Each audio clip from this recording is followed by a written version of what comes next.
Inspiration fades by lunchtime. When the crap hits the fan, but optimism is a defined strategy. The first thing that Google Maps did is it asked you, where do you want to go from here? It didn't say, where were you yesterday? That's the first big mindset shift. Close your eyes and then imagine what the business will look like when you've achieved what you want to achieve. Welcome back, everybody, to the Breakout CEO podcast.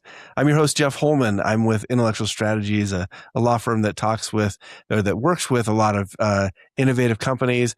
And we see behind the scenes with CEOs that are building businesses and dealing with issues. We can't tell you their stories because they're confidential. So we talk with people who can share behind the scenes stories with you as the audience here. And we also talk with people who advise CEOs that are building businesses, and we get the insights on the frameworks and tools and resources that they help scaling CEOs use to scale their businesses. So that's what we're doing here. And you've probably listened to some episodes before. If not, go check out some past episodes.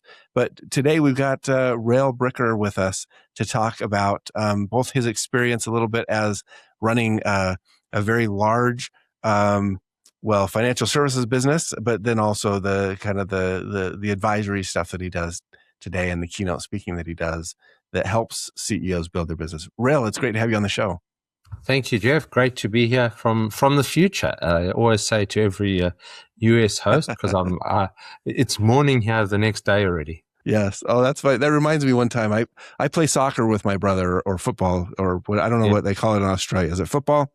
Yeah. Or does football mean something else in Australia? I think there's an Australian football. There's Australian. We have so many football codes in Australia. It's quite interesting.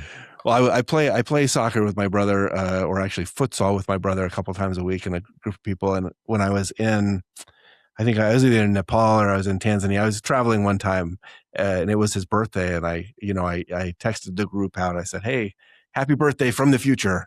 So like that. Yeah. Well, Rael, you've got a really comprehensive background. I probably should say. We've just been talking a little bit here and looked at some of your background, and you've run maybe two things that we should talk about today. So I'll mention them both, but I'll let you introduce both of them so the audience has kind of an idea of the breadth of background that you bring to the conversation. You run House and Home, a financial services industry. You've done a few $1 billion of mortgage transactions through that. It sounds like I'll let you expand on that. And then also you run the Excellence Project, more of your current speaking and coaching or I don't know if coaching is the right word, but mentoring type of stuff that you do. That's a full plate. Why don't you break that down for us a little bit? Okay, thanks, Jeff. Good morning. I've always been an entrepreneur, and I guess that kind of frames everything. So I started my career, and that probably put some context around it. 6,000 foot underground as an engineer. Oh. My first degree was in engineering, electrical engineering, but once you got to the mines, they didn't care what your background was. You became an engineer, generic engineer.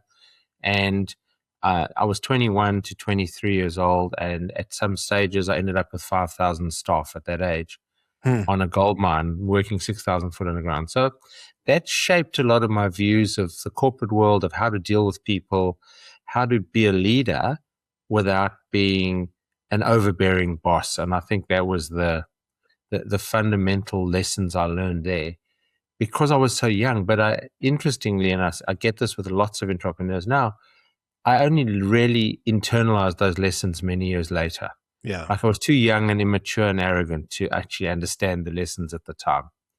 But jumping from there, I ended up starting my first business in 1990. And we're talking about the breakout strategies and things that you've done in business. In 1990, I was a 26-year-old MBA graduate. I'd done my first of my master's degrees.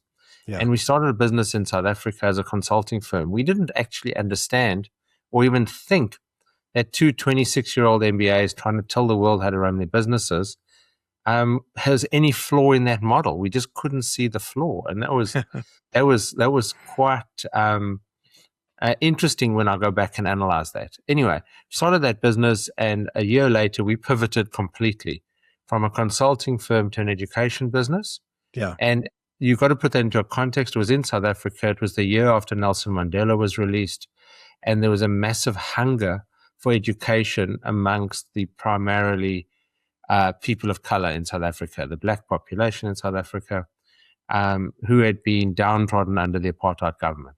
And Right. so we were in the right place at the right time. And half of business success is often that, is being in the right place at the right time.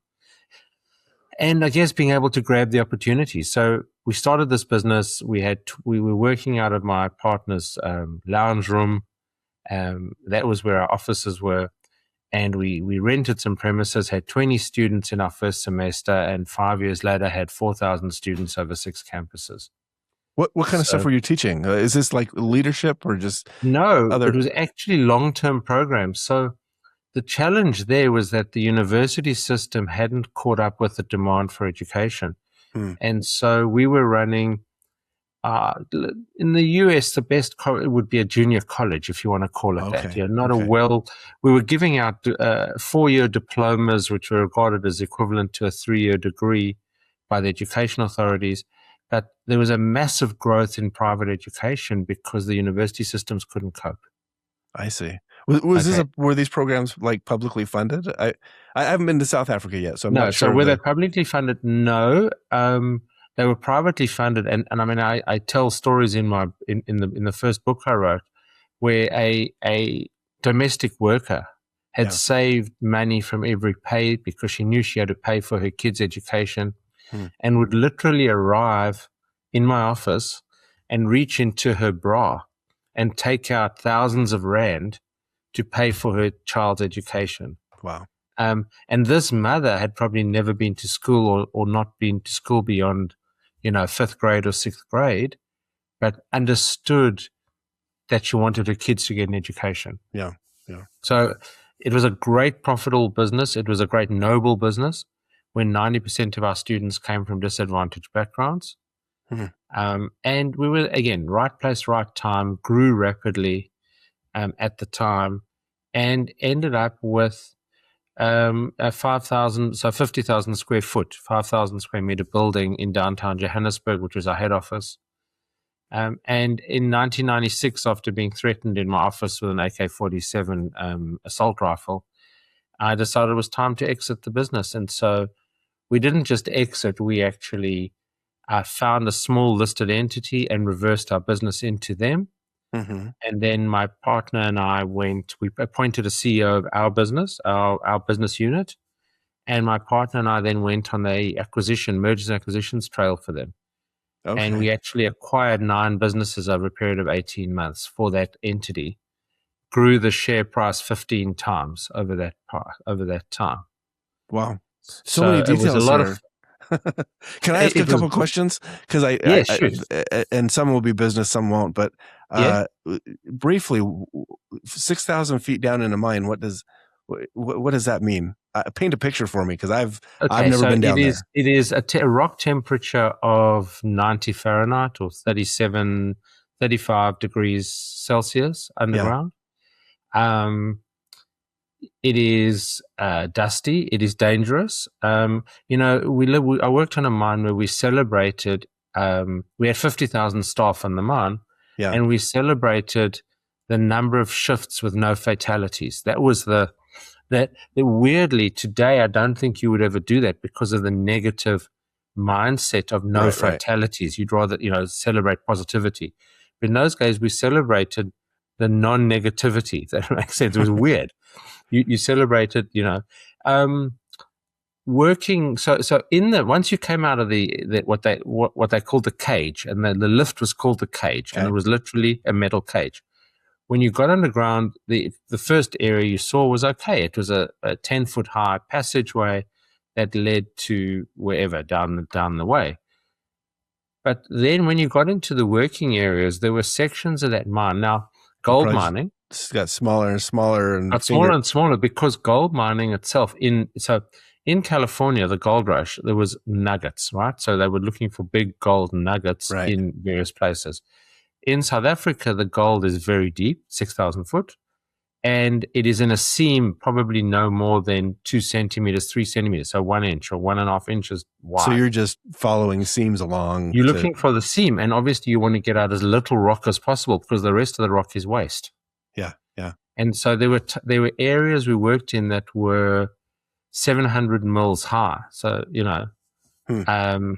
crazy stuff where you went in on your stomach or your back because you couldn't roll over. I'm a, as I say in Australia, a big unit. I'm built. I'm a big boy. You're not a And 70 mil guy, huh?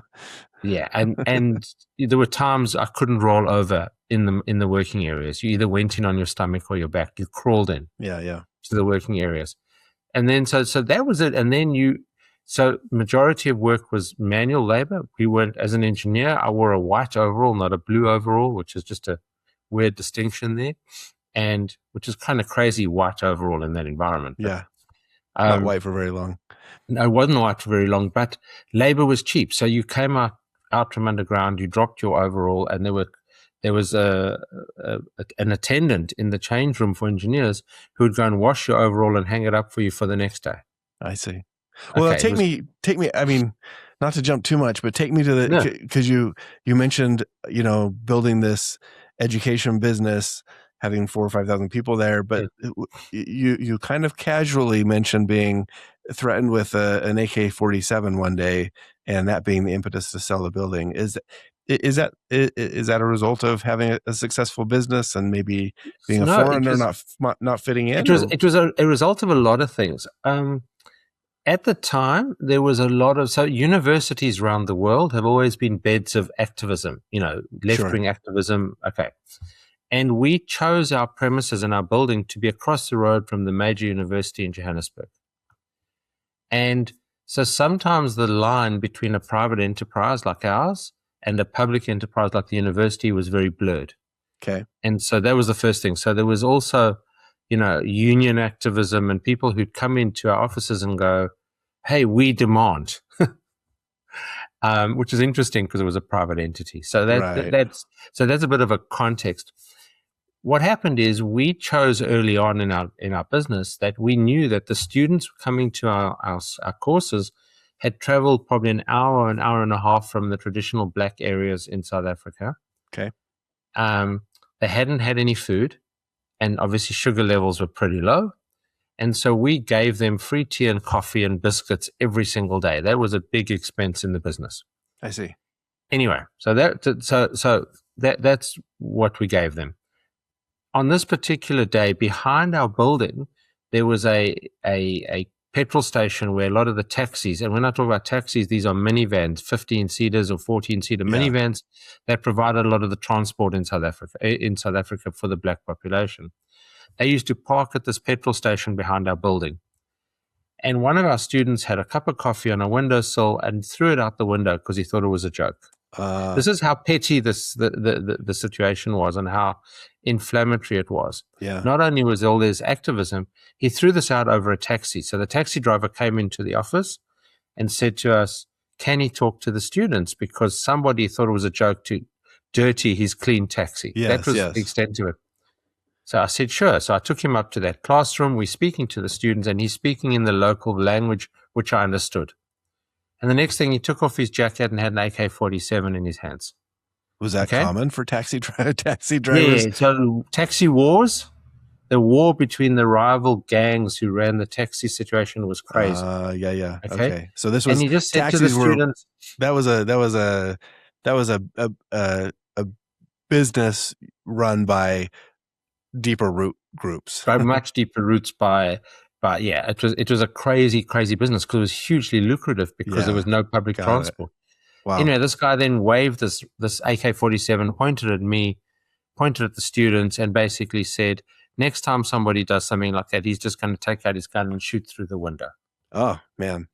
Okay, and it was at that point that I went, that's it, I'm out of here. Like it took me another 6 months to find the right entity to reverse the business into. Sure. And then it was an amazing journey going into venture capital, doing all the acquisitions. But those are the sorts of experiences that really shape the things I do for businesses today. Yeah. It's how those things worked out. And then 3 years later, I went into venture capital consulting after that, after I left the group, and then moved to Australia in 99. So that's the sort of first part of my business journey. And joined a venture capital fund in Australia that I listed on the stock exchange 18 months later and Hmm. raised 22. In those days, we're talking 2000, we raised 22 million. It was a very small fund. We raised $22 million and listed that fund as a front door listing on the Australian Stock Exchange. Okay. Again, I wasn't a major shareholder, I was a minor shareholder. I joined them, and then they wanted me to move to the East Coast, and I went, I love living on the West Coast, and I'm going to stay on my own, and went out on my own in 2001 and ended up starting the House and Home Group, which I still Okay. own today. So that started out as a consultancy, again, pivoted from a consultancy in venture capital to people saying, oh, we need a loan for our business. And I went, okay, let's find out how to get you a loan. Yeah. I have no idea. But I found out how to get a loan, and I started a loan business. And then they said, you did so well. Can you do our home loan for us? And I went, sure, I'll do your Sure. mortgage for you. Sure. And I still own the business, and we've just topped through 3.5 billion in mortgages. So Wow. Is this a common path? Like it doesn't seem like it is to me, but I'm not from Australia. Or do you have a lot of friends who followed a path like you've just described, or is this a pretty so unique path?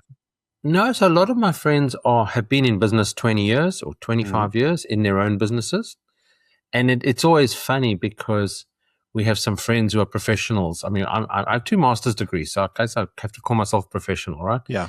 But but I have friends who are doctors and lawyers and accountants who are in not in their own business, but in practice, in some form of practice. Sure. And the standing joke in our social circle is how the entrepreneurs manage to write off their business trips to Europe on a boat. Okay. Right.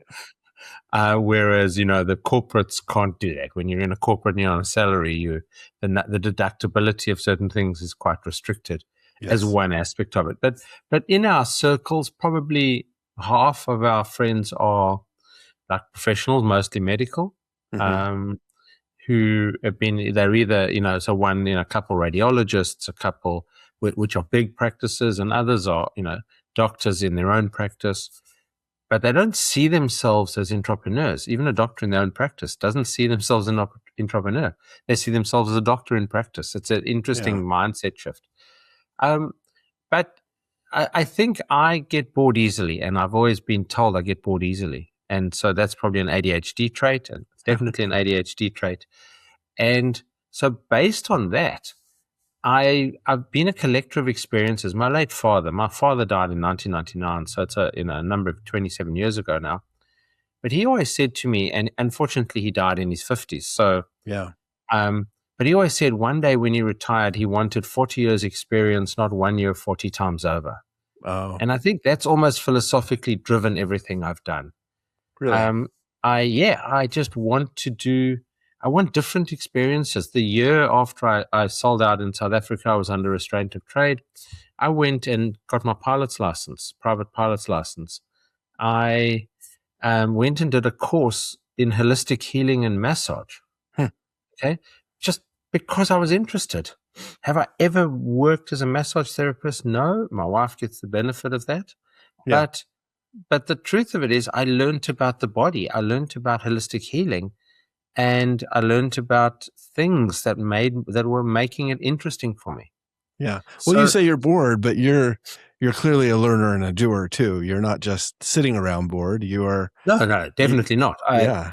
I'm not 100% sure when this episode drops, but over the last week, I posted a lot of stuff on social media about my project last weekend, Okay. which brought all my creativity and my engineering skill together to put a laminated wood board together for a cocktail party that we're having at my house next week. And it's a 600 mil by 600 mil board made out of 6 different woods with a stand on it. And I made that in a weekend in my garage. You're like, I've got time to do something. I might as well make I wanted to learn a skill. I wanted to learn how to yeah. laminate multiple different timbers together and to be strong enough to be able to cut the edges nicely and give it a nice bevel and wax it as a completely smooth surface that's food safe to be able to do it. It was a skill I wanted to learn and so I do a lot of woodwork, but I've never laminated wood. So again, that's the kind of stuff I roll with. I love that. Some people have asked me, why did you, I've built a couple houses or we've had Yeah. contractors build houses, but I'm like, I actually want to do the electrical, or I want to do the tile, or I want to do the roof. And, I've taken on some projects that I probably shouldn't have, but in some respects, but I feel like it's the same thing. I'm like, you know what? I was at the time doing electrical engineering design work on, commercial buildings, hospitals. And when I built my house, I'm like, I'd really like to wire this up and see how it goes. And, of course, the people at the electrical supply store said, we've never seen somebody with this size of house use this much wire. So I was probably a little inefficient, but that wasn't the point, right? The point was Just a skill. learn Absolutely. it, understand it, gain some perspective. And I think it really informed as I did more engineering before going to law school and stuff.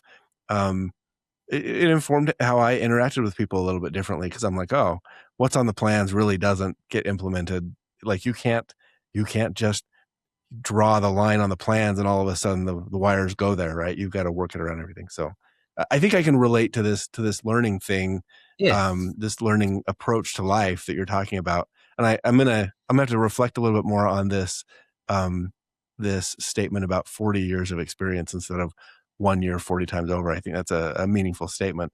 What would you say? Because you've taken all of this experience, right? And at some point you still got your house and home business. It's still flourishing, but you've taken and you've added on another aspect to what you're doing. Tell me about that transition. My house and home business was built a lot by me being on stage. So Okay. I was approached in the early 2000s, 2003, 4 by a big property investment group who asked me to do some workshops for their members on how to buy a property, how to finance, etc. And I didn't come from a banking background, but I had my finance business already. And I spoke in English, not in bank speak. Yeah. And I've sold $1 billion from stage. I've sold $1 billion in mortgages from stage. And I only worked that number out many years later. But for me, it was just generating business for House and Home Group. Okay. And I would basically do a talk, and then I'd have a queue of people there waiting to meet me and make appointments in my diary. Yeah. And it was literally, I was selling without selling. And that's something I talk about on stage. In 2013, and you were a celebrity. You had some status, right? I had some status because I was talking to people in words I understood. Yeah. And so 2013, I was training for a marathon. I just finished a season of triathlons. Put into a context, I've always been a sportsman. I was a state hockey player. That's hockey, not ice hockey. That's field hockey, the round ball on grass. Yeah. And then I broke a kneecap, so I stopped playing hockey. But I've always done sports. I've always done individual sports, team sports, whatever. I still play in my early 60s. I still play masters hockey. Oh, I love it. At a fairly high level. So anyway, I was training for a marathon, and every run at about 10 or 12 kilometers of running, I would get pain in my neck. Really? And I thought, I'm a big unit. I'm not built like a runner. I'm not a thinner, skinnier guy that's a runner. I'm obviously moving my body badly. And so I'd go for physiotherapy, and they'd rub my neck and my shoulders, and then I'd feel better, and I'd go for my next run and get neck pain. And my doctor said, there's something else inherently wrong here. Go for a CT scan of your heart, which is something I recommend to every person over the age of 50 now. Okay. And I have no interest in what the radiologists charge for that. But I went for a CT scan of my heart and a stress test. And he called me. I was away in Singapore with my wife, and he called me and he said, don't panic. And that's not the thing you want to hear from your doctor. No. He said, don't panic, but you have blocked arteries, and I'm sending you to a cardiologist next week when you're back from Singapore. Really? And don't go for any long runs. Go and buy some aspirin and start taking aspirin urgently. So I came back and I saw the cardiologist. I ended up with 2 cardiac stents. I was the lucky one. I avoided the heart attack. Yeah. But if I'd carried on training, I would have had a heart attack. And then once I was in recovery from that, I kind of sat down and said, what am I passionate about? And I was passionate about being on stage. I absolutely love the adrenaline and the high you get from being on stage. And so I said, well, how do I translate that? I've done all these things. I've built these businesses. Right. How do I translate that into something on stage? And so I shifted my focus to developing a career as a professional speaker. Hmm. And I started out doing that. 2015 was my first paid gig, first paid to be on stage, which was pretty cool. And in 2019, 2020, actually early 20, the weekend that COVID started around the world, I was awarded a certified speaking professional. There's less than 12% of speakers in the world are certified speaking professionals. Okay. And so I've built this career as a speaker, and I branded it. So originally, I branded, and we talk about breakouts. I came up with this idea of the excellence guy. I wanted to be known as something, and I came up with this definition of excellence, which is showing up as the best version of yourself every day. Okay. And I spoke about being the excellence guy. About 4 years ago, I was thinking about what that meant, and I thought the excellence guy is about me. It's not about my client. Mm-hmm. And so I shifted the branding from the excellence guy to the excellence project, because the excellence project now helps you as a CEO. It's not about me anymore. It's about you and your business. And so I rebranded this idea of the excellence project about 4 years ago. Okay. Well, and what does a CEO who's either listening to you speak or working with you in some other capacity, what kind of transformations do they see? Where do they start? What do they work on? And where do they end up with you? So I again, evolution is my favorite word. Everything evolves, right? Yeah. And so I evolved a model, which is I used to call the 4 pillars of optimism. And now I call it the RISE model, and I'll explain the difference in a second. But essentially, why optimism, not inspiration? Because inspiration fades by lunchtime. When the crap hits the fan, that's when inspiration fades. But optimism is a defined strategy. So, what is that strategy? The simplest definition: I want CEOs to walk into the room, and the standard wording that a lot of people use is, we tried that and it failed, or we did that last week or last year or last month. And I say to them, right, when you drove here this morning or caught whatever, you put Waze or Google Maps on in your car. The first thing that Google Maps did is it asked you, where do you want to go from here? It didn't say, where were you yesterday? And so mindset wise, that's the first big mindset shift, is I call the GPS approach to life and business. Is if you've got an endemic problem in your business, right? You've got theft in your warehouse. You've got, your logistics don't work. Your orders are getting out late. You have to fix those logistic problems or endemic problems. Mm-hmm. But from a mindset of your team perspective, if you use this GPS approach and you say, we don't care where we were yesterday, let's draw a line in the sand. And so that's the first of these transformations, is going, where do we want to go from here? The second thing is, when I was a pilot, when I was flying planes many years ago, the early GPSs were just coming out, and all they did was they pointed you in a straight line. Whereas today, Google Maps or Waze tells you go left, go right, go left, go right. Yeah. And that fundamentally is the second shift, mindset shift. Is it's all very well as a CEO to say that's where we want to go. That's the end position of where we want to be. But if you don't take your staff and convince them of the journey by small steps, by going left, going right, going left, going right, all they're seeing, and that was an analogy from my days of training for a marathon. I got a running coach because I'm a hockey player. I run 50 meters one direction, 50 meters another direction, carrying a stick. Yeah. Okay. Yeah. I've never done long distance running. I got this running coach. He took me to the bottom of a hill and he said, run up the hill. And I said, you mad? I run 50 meters, and then I'm done. And he said to me, don't look at the top of the mountain. Yeah. Look at your feet. And then every step you take, it sounds like a song, every step you take. But that is a song. Every step, a great song.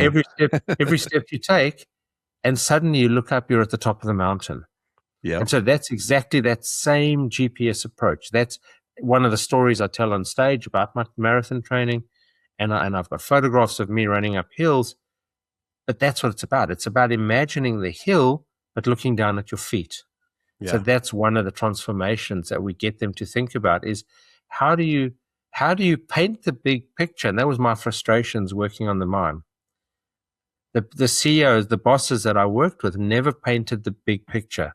They only told me about my task for tomorrow. And I Okay. think there has to be that balance of my task for tomorrow and how does that task fit into the overall strategy of the business.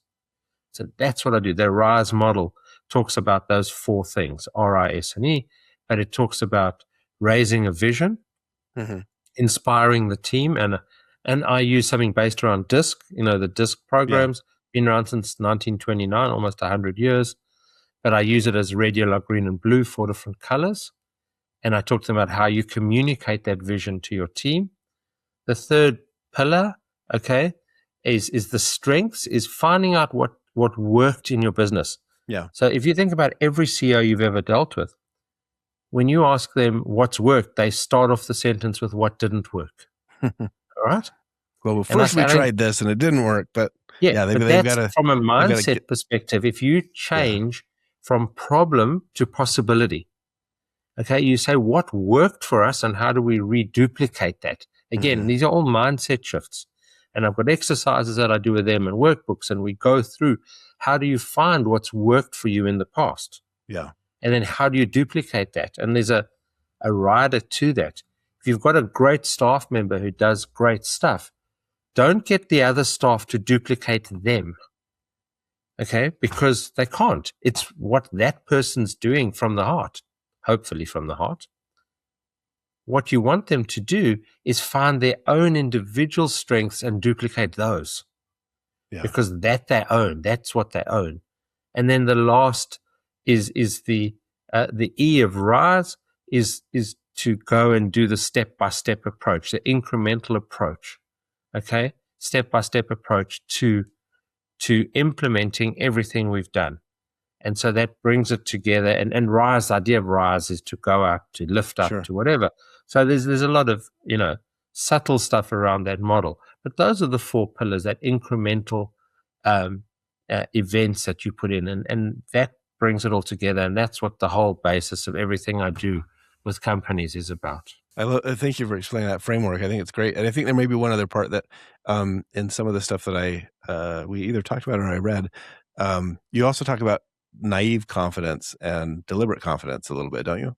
Well, so in the front of my book, and I'm happy, by the way, for your listeners to download a free copy of the website under free stuff. That's under the railbreaker.com website. And there are three things on the site. The one is the free copy of my book. The second one is a free assessment of their own behavioral color, so based on the DISC. And the third is their own positioning on the RISE framework. Okay. So the RISE leadership matrix, 2x2 matrix, and really looks at where do you as a CEO sit on that matrix. Okay. Yeah. But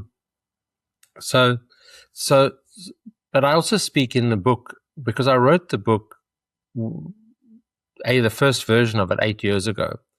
And I spoke about the fact that in my 50-odd years at the time, I had confused arrogance, overconfidence, and confidence. And sometimes I'd mix those three up.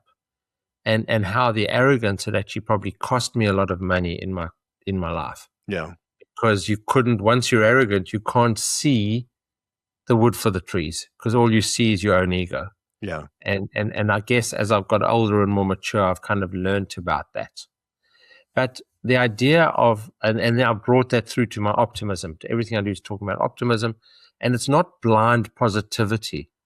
It's actually a strategic approach to being optimistic, to showing your team this vision and showing you the steps to get to that vision. That changes that naivety or the blind optimism or blind positivity to a framework that people can embrace. I see. Okay, that makes sense. And so when you talk with CEOs about this, do you have an example of a CEO you've walked through the RISE framework or talked to them about this optimism, confidence?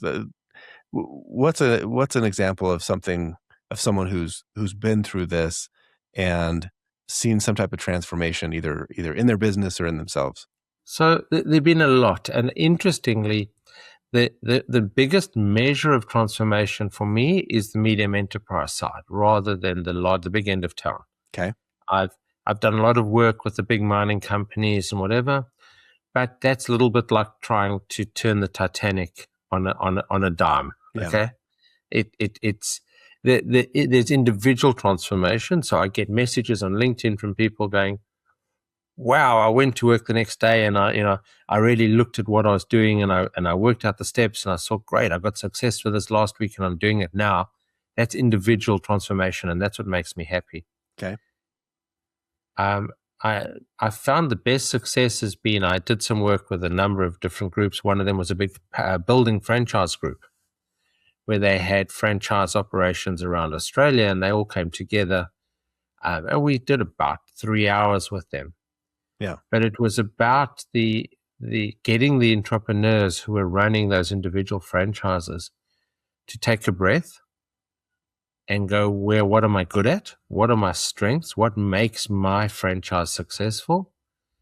And the feedback I've had from those individual franchisees has been quite amazing, where they've suddenly taken this breath and gone, okay, you know what? I worked out that we are good at X, timber framing, whatever the case may be, and that I needed to build up skills in Y, and I got my team around me, and we said, these are what we're good at. Let's focus on those, and let's bring in the skills that we need.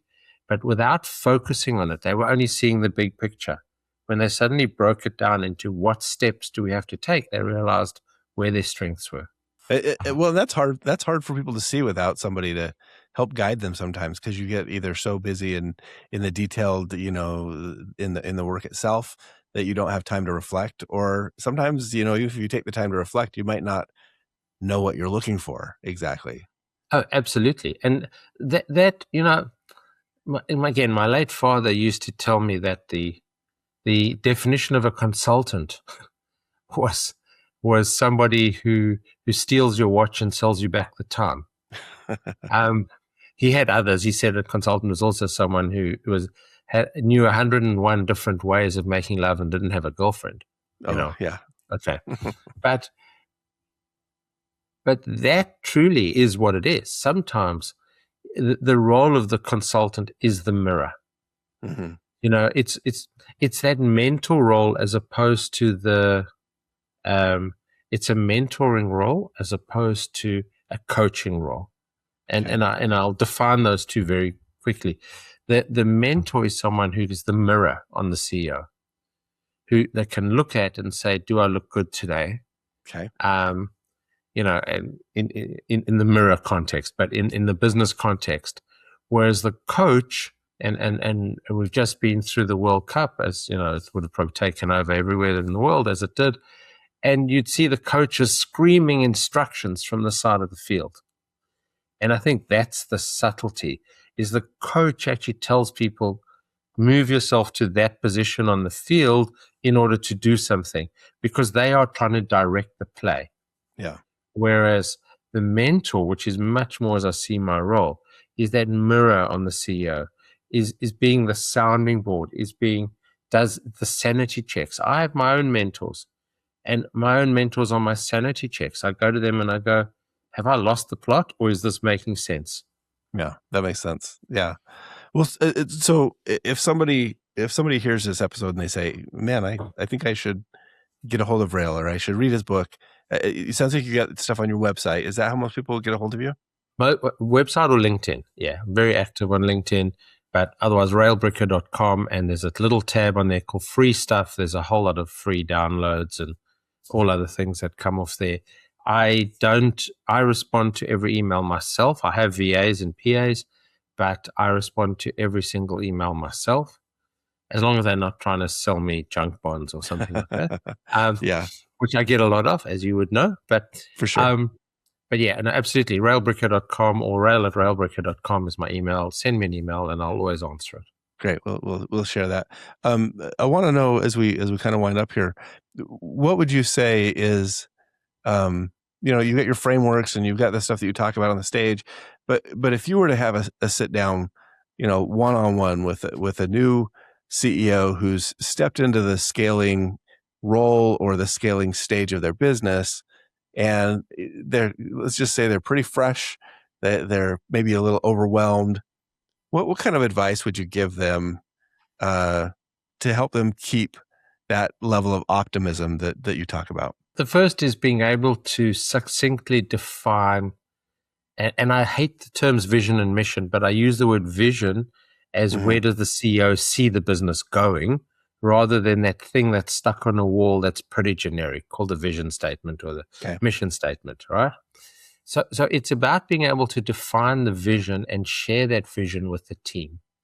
And so a lot of the time I say to the CEO, right, close your eyes. And they think I'm doing the meditation with them then. I say, close your eyes and then imagine what the business will look like when you've achieved what you want to achieve. Yeah. So just close your eyes and have that vision. And then open your eyes and now explain to me what happened from before you closed your eyes to after you opened your eyes again. And that defines the vision. That defines the path of where you're going. Because you can see the end point. Yeah. And you can see clearly. And in our brains can't distinguish between vividly imagined reality and reality itself. And so if you vividly imagine the reality of where you want the business to be, or life for that matter, it applies equally in life. If you vividly imagine where you want to be, and then you open your eyes and you go, okay, how did I go from there to there? That's the GPS. That's the steps I took to get there. And so that's the starting point, is the CEO sitting there going, oh my God, what's just hit me? I don't know where I am. I say, close your eyes, breathe, close your eyes, and just get a picture in your head of where you want to be. As crazy, as weird, as well out there as you can imagine, that's okay too. Just imagine it and then open your eyes, and now let's work out what steps you took to get there. Yeah. So it sort of jumps forward and backward, but that's the starting point. And then you have to go, right, okay, so you want this first step to be here. Great. Now let's work out what resources do you need? And then I get into the strategy. I've developed, there's something called the BMC, the Business Model Canvas, which is a 9-block model. I've simplified it because most people can't think in 9 blocks. I can think in 5. So I've simplified the BMC to my own plan on a page in 5 blocks. Okay. And I'll sit down with the CEO and go, right, let's fill in those 5 blocks. What resources do you need to deliver on your vision? And what is the impact on your customers? And what's your revenue? And what's your cost base? Those are the 5 blocks that I look at. And so then it becomes a more technical, consulting type work where we get them to work through those blocks. Another tool that I've developed, it's called the Business Excellence Indicator, which is a company-wide anonymous survey that tells you where you sit on the 3 criteria in the business, okay, of leadership, and the 2 key ones there are leadership and strategy, okay, and culture is the third, leadership, strategy, and culture. But where do the teams see the business sitting? And that's informed feedback for the CEO. So then you go through a process of making changes, positive changes, hopefully, and then you measure again, and you measure until we have a definitive measure of the impact. Okay. How would somebody know if they're listening to all of this and they're saying, like, I think I could use this. I think that there's some wisdom here that I'm not sure how to put it in my business.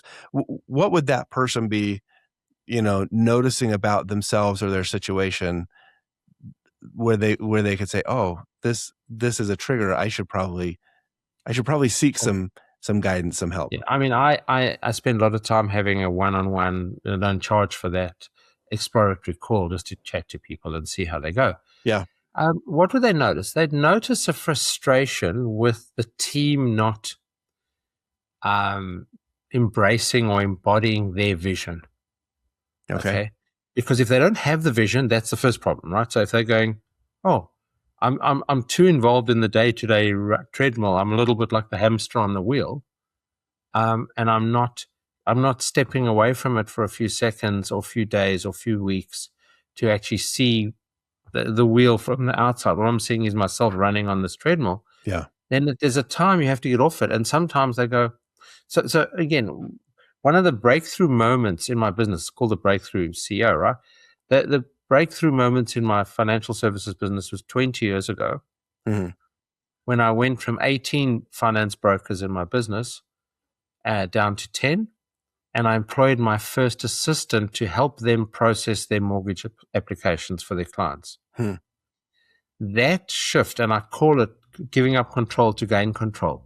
Yeah. That shift where my team suddenly went, I've got somebody I can hand the paperwork to, trust them to do a good job, and I can do what I do best. That mindset shift changed my business. And that person is now my general manager, and he's been with me 20 years. Wow. That I employed 20 years ago. So that mindset shift, that's what I'm looking for, is that one thing that's going to make them more efficient in their day-to-day operations. And I'm all about practical. I'm all about practical stuff. I'm not about the theories. It's what makes you more efficient. What gets you to the office at 9 o'clock instead of 6 o'clock in the morning because you just see this mountain of paperwork on your desk. Well, so somebody would be saying to themselves, they're like, something feels off. My team feels misaligned. Right. Maybe we're maybe describing Patrick Lencioni's dysfunctional team, right? Yeah. Concept. So, but not knowing where to turn means, hey, maybe it's time to get an outside perspective. So, And that's what, as I said, that's what the role of the consultant is. It is that mirror. It is that mentor mirror. yeah. It is not necessarily someone. Lots of people talk about the entrepreneurial operating system, and they implement the entrepreneurial operating system into businesses. I think it has some good benefits, the EOS framework. So Mm-hmm. I'm not panning it, but what I think is it's about what's the right thing for that business. You can't have a one size fits all model. Right. It's about that mirror, the person looking in the mirror and going, wow, I don't look very good. Why am I not looking good? And let's work out why, what can make you look better in the mirror context. But it's about what are the challenges for you not feeling good. Yeah. Yeah. No, I always chuckle a little bit when I see people say, download our strategy for your XYZ business. And it's like, if it's a one size fits all strategy, it's then, clearly not a strategy. Yeah, yeah, and that is the problem I see, is that there are lots of people who go, I'm going to be a consultant, and a lot of the big four, big five consulting firms do that. Yeah. They have a square peg in a round hole type model, and they're going to shove everyone through that hole. Well, it gets back to where you kind of said you started, right? You started at 6,000 feet down in a mine, eventually managing 5,000 people, and maybe not having the experience. I think you mentioned that, Yeah, to not know having the how to experience, do and that. only Yeah. understanding that years later. Yeah. Because again, I was on the treadmill. I was the hamster on the wheel. Yeah. It was, got up in the morning. I'd go to the mine shaft. I would do the early morning meetings. I would put my overall on. I'd go underground. I'd, wave and greet people underground and solve problems, and then get back up and have a shower and greet them when they came out from underground. And it was that hamster on the treadmill, because I never saw the bigger picture. Right. I never saw how our operations, if we increased by 1% efficiency, what would the impact on the whole mine? And that Yeah. was something that was never really discussed. Well, it just takes time, right? And that's why Yeah. it's kind of beautiful that you're now taking the moment and the experience that you've gathered. I don't know that it's 40 years of experience, as your father said, but Yeah, my you're well father on your said. way, right, toward that 40 years of experience. So it's Yeah. great that you can bring that to the people that you're working with, and also to our audience. That's special for us. And yeah, absolutely. And as I said, I respond to every email. I've got lots of stuff. I'm fairly active on LinkedIn with new material, blogs and posts and thoughts, and a lot of those are driven by driving down the road. I posted a blog 2 weeks or 3 weeks ago on there are two rideshare services, big rideshare services in Australia, Uber, obviously, Mm-hmm. and an Indian competitor called Didi. Yeah. And Didi advertises same driver, different price, but their service offering is terrible. And I considered why that was, and why is price the driver, and price is not the driver of everything. And so that seeing that sign on the side of a car triggered a whole blog. Yeah. And that's what I try and get people to be open to. Driving down the road, seeing a sign and going, oh, that triggers something for me. Let me think about that idea. Taking the time to reflect back and say, maybe there's something here for me to take away, learn, apply to my business. And again, getting back to the fact that you're always on a learning journey. So, well, Absolutely. Rael, I really appreciate you coming and joining me on the Breakout CEO podcast today, because our listeners are on their learning journeys too. And to be able to, gather some insights and experiences from the journey you've been on, maybe there's something they can take away in their businesses. Maybe they want to call you and get more insight from you for their businesses. But really appreciate you spending the time to share those insights with us.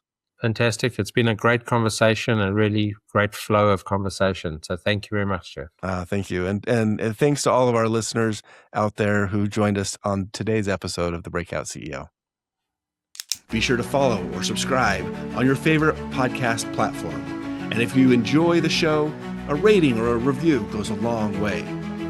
Our mission is to promote the stories of breakout CEOs in scaling SaaS, e-commerce, and tech companies to equip peer CEOs with valuable perspectives and confidence. Thanks again for joining us on this episode of the Breakout CEO. I'm Jeff Holman, and I'll see you next time.